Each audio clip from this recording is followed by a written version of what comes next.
impossível traçar os rumos da história mundial do ouro sem falar do ciclo do ouro brasileiro.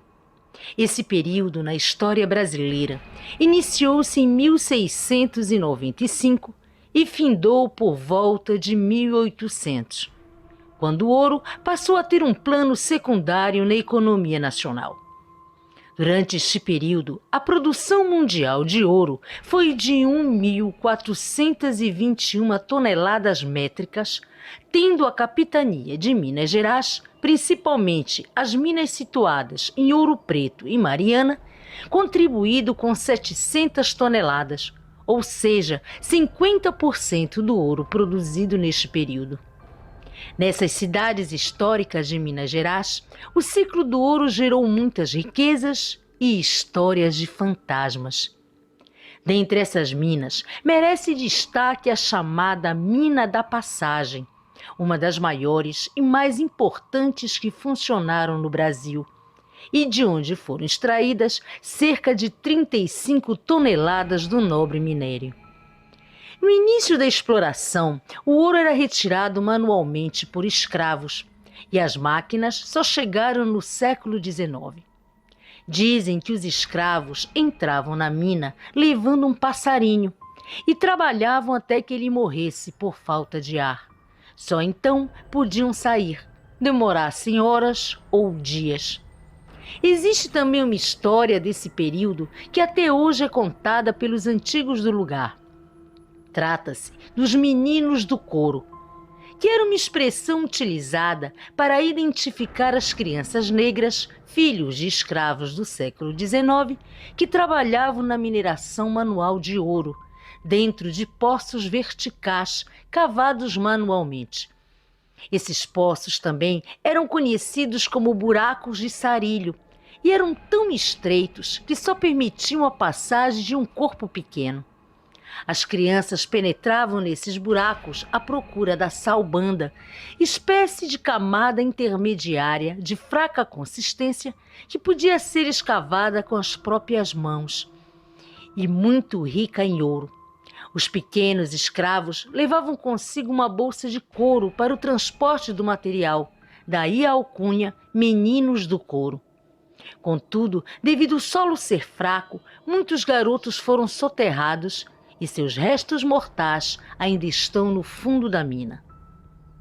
A verdade é que gira em torno da sociedade mineradora uma imensidão de contos e lendas, casos em que a criatividade de pessoas simples deram vida a conjecturas, folclores e histórias que a razão humana ainda se encontra longe de explicar. A origem do nome Mina da Passagem deve-se ao fato de que dentro da mina existem túneis que ligam a cidade de Mariana a Ouro Preto, e muitos acreditam que trata-se de um lugar amaldiçoado e repleto de espíritos perdidos.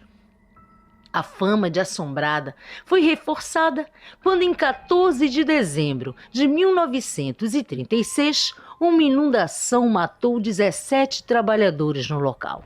Depois dessa data, as pessoas dizem que o lugar nunca mais foi o mesmo. São muitos os relatos de pessoas que visitam a mina e asseguram que sentem a presença de espíritos lá e que eles parecem revoltados. E muitos céticos convictos confessam passar por situações de dúvidas sobre a existência ou não de fantasmas na mina. O sonho de enriquecer parece ter seduzido pessoas em vida e após a morte, como aconteceu com um dos fantasmas mais conhecidos do lugar. Trata-se do Capitão Jack, ou Thomas Treloar, o inglês que viveu no Brasil do século XIX e era um dos chefes da mina no passado.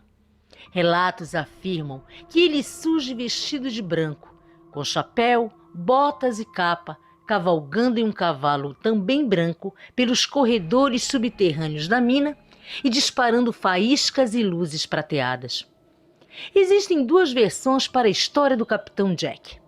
A primeira conta que, na ganância por encontrar ouro, Jack teria morrido durante uma explosão para a abertura de mais túneis. Mas parece que o espírito do capitão não encontrou descanso e ele vaga até hoje pela mina da passagem buscando seu quinhão de ouro. Já a outra versão narra que o capitão Jack, além de ser visto na mina, também assombra o cemitério dos ingleses, onde sua amada esposa Larica, falecida em 1867, encontra-se sepultada. Contam que a Larica morreu sem receber o batismo e que Thomas recebeu o batismo por sua falecida esposa num ritual realizado pelos Mormons, conhecido como Batismo dos Mortos. Isso deixou tão perturbado que ele retornou para a Inglaterra em 1871, vindo a falecer em 1880. Mas que, em virtude de seu forte amor pela esposa, o espírito de Thomas teria voltado para o Brasil e decidido fazer sua morada no cemitério dos ingleses, próximo à mina da passagem. E acreditem, o fantasma do capitão Jack não tem hora certa de aparecer, e pode acontecer tanto numa noite escura até durante o sol a pino. Essa fixação do fantasma do Sr. Thomas pelo cemitério não é explicada coerentemente, uma vez que ambos já são mortos e, digamos, poderiam se encontrar em planos mais etéreos e espirituais. Entretanto, existe a possibilidade do ritual do batismo para os mortos ter prendido o espírito do inglês ao nosso mundo. Contam também que outro motivo que faz com que o cemitério dos ingleses seja assombrado é que caçadores de tesouros profanaram os túmulos dos ingleses ricos ali sepultados para furtar suas joias, pois era costume na época que os mortos abastados fossem enterrados com elas. Essas violações ocorreram em períodos intermitentes, nos quais o cemitério ficou abandonado. E tal atitude de violação teria sido motivo para revoltar alguns espíritos materialistas. Mas não é mérito apenas do cemitério dos ricos ser assombrado. O cemitério dos negros também existem relatos de fantasmas que rondam o lugar, devendo-se isso ao fato de conter aquelas sepulturas rasas onde eram enterrados os negros incalculáveis tesouros escondidos. Há pessoas que afirmam que os escravos enterravam com seus mortos parte do ouro desviado das catas, na esperança de, ao recuperarem algum dia a liberdade, terem como sobreviver. E até os dias atuais, vultos são vistos rondando o local, assim como fogos que surgem entre as sepulturas e podem ser vistos em meio à escuridão da noite. Hoje, a parte da mina, de 1.360 metros de extensão e 409 metros de profundidade, com seu extenso labirinto de galerias, está aberta à visitação pública. E são muitos os relatos sobrenaturais dos guias e ex-guias que trabalham na mina da passagem, bem como de visitantes que vão desde vultos, passos, ventos gelados, gritos, o sino que toca sem que ninguém esteja perto, luzes prateadas atribuídas ao capitão Jack, tropel de cavalos, barulho de pedras que são arremessadas, tudo sem uma explicação lógica.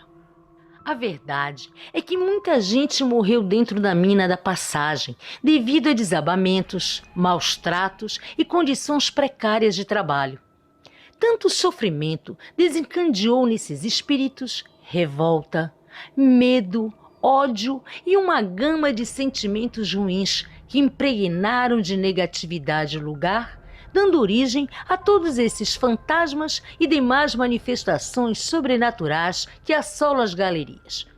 Talvez o nome Mina da Passagem seja agora bem mais significativo e representando adequadamente uma passagem, só que entre o mundo dos vivos e dos mortos.